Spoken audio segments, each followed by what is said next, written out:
2011, I sat at my desk with my head in my hands.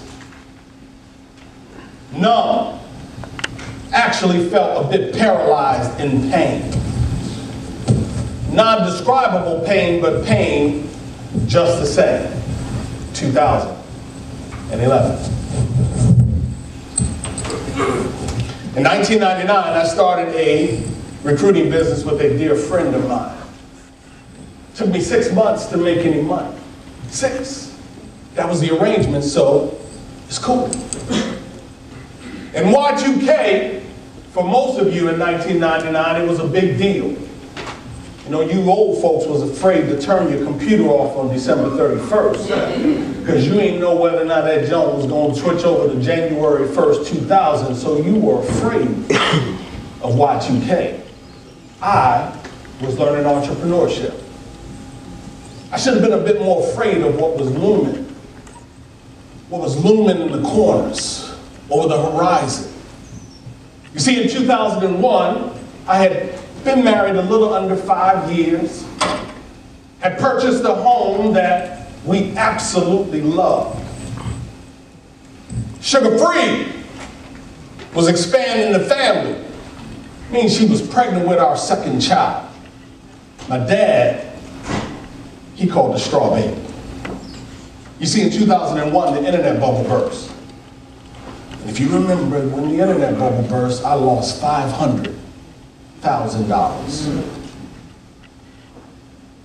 Now, I promised Nick that I would tell the truth in this joint tonight. So the number was really $375,000, but the 500 sounds a bit more dramatic.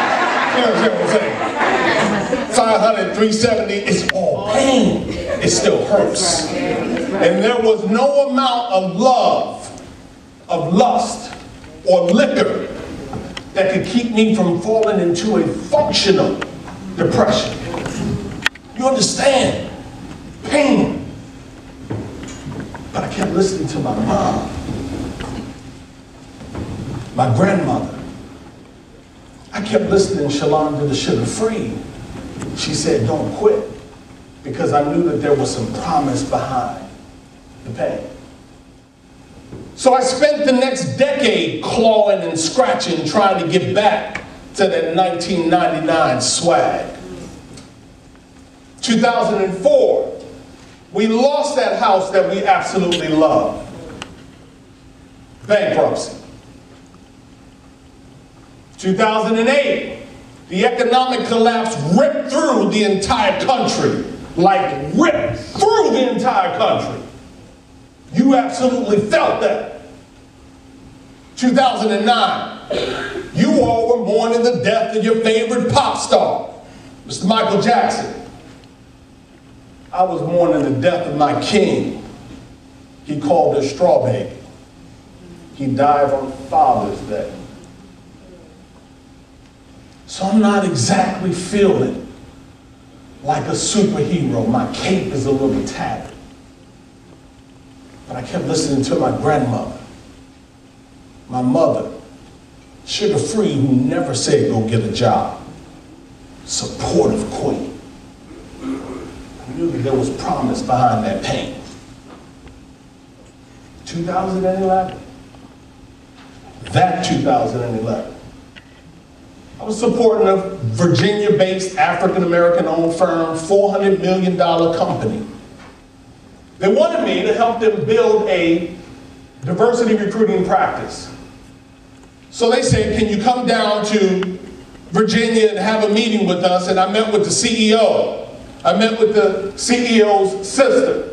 And I met with the COO of the organization. They sat on the other side of the table across from me, power on that side and power on this side too.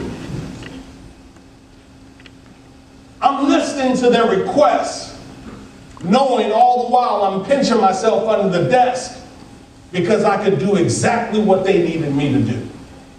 All they wanted was for me to build a multi-million-dollar company in 5 to 10 years. Show them how we could build a multi-million-dollar company. I should remind you that at that time I had long locks And the CEO's sister asked me if I'd be willing to cut my locks so that I could meet with Ken Chenault at American Express. Your boy knows what he's doing. For a multi-million-dollar opportunity, I'll consider it. Got down to the vehicle and I called Sugar Free and I told her how incredible the meeting went. She listened, but she wasn't really listening because all she could say was, "When can I quit?" She heard that. Let me give you a high-level picture of this pain in 2011. I called a white woman in an HBCU in Delaware. This is a true story. So I called her and I told her that you are doing what it is that you do, and I know that you know some people in the region that can do exactly what you do. I'm hoping that you and I can do a bit of networking. Maybe you can give me a name or two. I'll send you a gift card to Nordstrom. Everybody's happy. 30 minutes later, she gets fired. Ain't had nothing to do with me. She just gets fired. So what she does is she calls my client. And she said that I know that you have an opportunity open at Bowie State University, and I can't go after that opportunity because I'm a white woman. Your recruiter, Mr. Torrinella, said he wants a diverse candidate. And I'm going to file an EEOC complaint against you. Now, I just want y'all to understand something. The biggest benefactors of diversity and inclusion have been white women. The irony in that phone call. Client called me 2 days later and said, "Torrin, because of recent events, we got to sever ties. We can't keep doing business together." Pain. You understand that liquor and that lust and that love? I've been there before. I couldn't allow myself to fall back into that depression. I had to keep fighting and showing up, going to networking events and making sure that everything seemed like everything was all right. So I said to myself, I'm going to use that pain and I'm going to reshape how I do this work. And you will get this work. You understand? I determined that I would study diversity and inclusion efforts over the last 100 years. I also learned that Baltimore is not the center of influence as it relates to diversity and inclusion. You understand? We're known for chicken boxes, crab cakes, and I don't know, some other stuff, but it ain't diversity and inclusion. You know? And then the last thing is, I didn't have a logo behind me. Like, I didn't have a big corporate name. So I had to build. And build I did. Diversity and inclusion strategist, I am a risk mitigator. One of the baddest in the country. And you don't know who I am. Published author. I have a show on SiriusXM, Career Mix. I focus heavily, unapologetically, unshakable, and unwavering about diversity, equity, inclusion, and belonging. I'm fighting to make sure that you have access to opportunity, and so do your children and your children's children. You understand? We're working. Because I understand that the people in power, they, given the opportunity to move the goalposts or render you invisible, will continue to do so without any hesitation. What I want you to know is that we are absolutely focused here in this city of Baltimore on being a center of influence for diversity, equity, inclusion, and belonging. Whether you are in academia or live down in Alabama, messing around with Bitcoin, or you live in some city that begins with a B.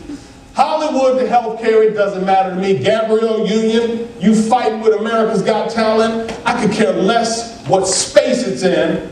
I'm fighting to make sure that you have access to opportunity. The words of John Lewis, I'm just here causing good trouble. For all of you, that will be the day for any man or woman when they become absolutely contented with the thoughts that they are thinking, with the deeds that they are doing, with the life that they are living, when forever beating at their soul is some great desire to do something more, to live more, to be more, because after all, you are a child of the Most High God.